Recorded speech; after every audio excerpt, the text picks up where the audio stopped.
เบิ่งเด้อขอเตะบานเด้อแข่งเด้อแข่ง84-1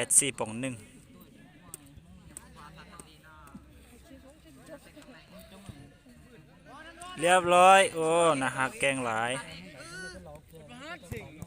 น้องไม้เกียมภาษาเตกัดไอ้ใหญ่สิจดซันเด้อ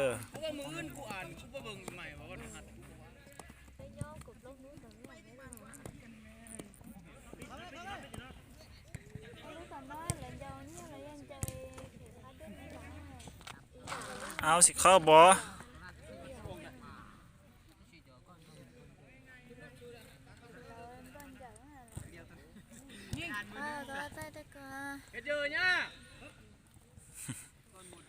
สิมอจิยังเขาเรียนไทยมาเบิ่งเด้อล็อกพันไปประตูนเก่งหลายเก่งหลายสู้ๆยังกูด่านั่งใส่ปอดเดินผ่านแล้วนะกูจะไปนั่งนอกปอดเลยกูมารถเอาสิเข้าบ่มันโมให้กูนั่งข้าวน้ำตีนกูเตะกูซื้อสไตล์มึงว่าเขาก็ใหญ่เองนะพี่หน่อยโตกำหนดเอาซิปเป็นบ่กำหนดเอาซิปเป็นมุ่งแล้ว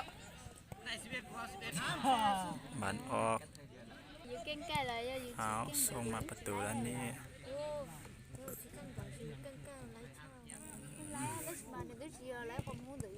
โอ้ตามเสาโอ้ยเรียบร้อยเข้าแล้ว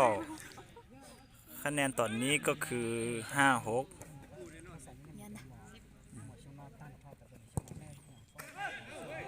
ประตูด้านซ้ายได้คะแนน5ประตูด้าน6ได้คะแนนเว้ย